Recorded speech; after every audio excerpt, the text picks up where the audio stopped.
E o Esteves é, na atual encarnação, o Mário Silva, que é um enfermeiro no campo de pediatria. Então, isso nós vimos na obra, né? E quando eles se reencontram, eles ficam bastante exaltados, acirrados os seus ânimos. Leonardo, ele acabou sendo recolhido, porque ele acabou sendo muito agredido mentalmente pelo próprio Mário Silva, né? E foi recolhido pelos benfeitores espirituais, e a Antonina volta para o corpo depois da regressão, né? E, enfim, quando ela volta para o seu corpo, o Clarencio, ele faz a proposta do diálogo, né, com o Esteves, e o próprio Esteves, que hoje é o Mário Silva, o enfermeiro, ele fugiu apavorado desse encontro com o Leonardo, porque o Leonardo é o seu assassino, né? E quando chegou no corpo dele, isso aconteceu durante a noite. A Antonina, ela foi apresentada ao seu avô desencarnado, mas fora do corpo, agora transfigurado, perispírito, na condição de Lola e Barrurri. E o Esteves também, que é o Mário Silva reencarnado, ele apareceu também como o Esteves, nesse momento. E o Leonardo é o Leonardo mesmo. Então houve essa confusão, o Mário Silva, que é o Esteves, ficou bastante apavorado, acordou totalmente apavorado. Enfim, ele contou à sua mãe a experiência que ele teve, né, e houve uma associação do sonho dele como se fosse Zulmira. Zulmira não tem nada a ver com Antonina, mas a Zulmira, ela foi noiva do Mário Silva na atual encarnação, e o Amaro, na realidade, era uma outra personagem que acabou, digamos assim, casando com a noiva desse Mário Silva, que era a Zulmira, que tinha uma ligação com ele também na Guerra do Paraguai, tanto a Lola Barrurri, que ele traiu o Leonardo, como ele foi traído pela Lina, que é a atual Zulmira. A Zulmira também esteve na Guerra do Paraguai, ligado ao Esteves, esse que foi assassinado pelo Leonardo, e a Zulmira tinha traído ele também. Ele foi traído também na Guerra do Paraguai. Ele traiu e foi traído, a verdade é essa. E havia, assim, uma nutrição de muito ódio entre esses personagens. Quando ele viu que ela, na atual encarnação, como Zulmira, era a noiva dele, abandonou ele para casar com o Amaro na Guerra do Paraguai chamava-se Armando. E foi ele que realmente acabou pegando, assim, pegando no sentido de conquistando o coração da Lina, que era a esposa do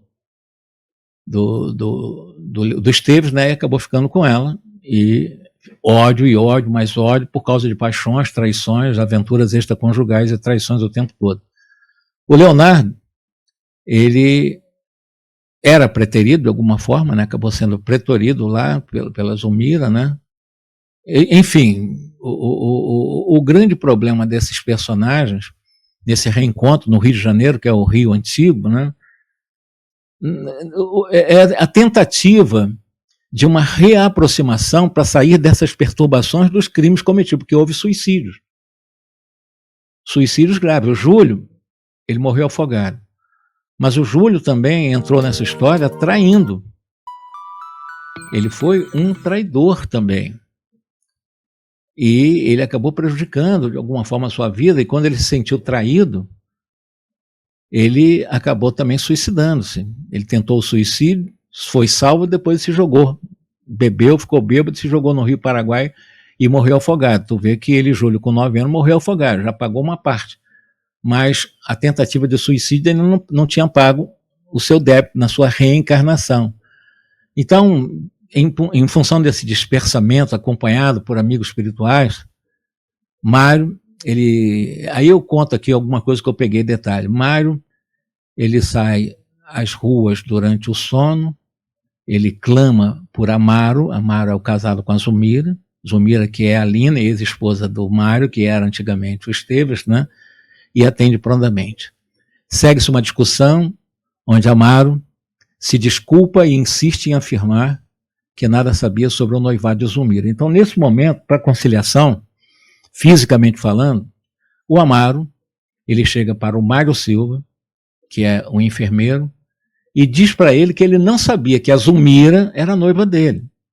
Lembrando que a Zulmira é a segunda esposa do Amaro, mas o Amaro se justifica, dizendo que ele não sabia do noivado da Zulmira. Ela mesmo não falou para ele. né? E quando estás prestes a ser agredido pelo Mário, que estava com muito ódio do Amaro, né? Entra em profunda prece que requer a intervenção imediata do Clarencio nessa briga durante a noite. Eles se encontraram, mas durante a noite. Aí ele se faz visível aos dois espíritos e, através de passes, faz com que Mário, que é o enfermeiro, né, relembre de sua existência na Guerra do Paraguai. E esse Mário Silva, enfermeiro, ele lembrou como Esteves, vai relatando como Esteves, né, a palavra Esteves é o nome dele que ele tinha na Guerra do Paraguai, o apego que ele tinha a Lola e Barroí. Lola é a atual Antonina, tá? Mas foi uma desilusão amorosa que ele passou. Ele gostava da Lina, que era sua esposa legítima, a quem ele casou. No entanto, dois amigos que lhe frequentavam lá, quem eram os dois amigos que traíram Estevão? O Júlio, o próprio Júlio, e o Armando. Quem é Júlio? Júlio, atual, é o filho do Amaro. Armando é o próprio Amaro. Júlio foi o que primeiro traiu o Mário Silva. E vocês vão ver que Júlio vai acabar com 9 meses tendo uma icteria, tendo um processo de difteria, e o enfermeiro, que é o que foi traído por ele pela primeira vez, tinha tanto ódio dele que ele acabou desencarnando naquela noite. Depois ficou com um remorso muito grande. Mas vejam, um personagem, o mesmo personagem. Era uma criança, o Júlio estava reencarnado pela segunda vez, morreu como afogado, reencarnou e desencarnou com 9, 10 meses, quase 11 meses, e o enfermeiro que cuidou dele é exatamente aquele que foi traído naquela época. Então, eu não sei se você está entendendo, estou tentando mostrar exatamente os personagens da Guerra do Paraguai vivendo essa época reencarnados no Rio Antigo, tá? Então, quando o Júlio se envolveu com Lina e foi descoberto esse relacionamento, Esteves, esse Mário Silva, enfermeiro, recebeu um total desprezo por parte da própria Lina, sua esposa, né? E acabou se entregando ao alcoolismo, ao jogo, até que ele conheceu a Lola e Barroí, que é a Antonina, tá? E o Leonardo conheceu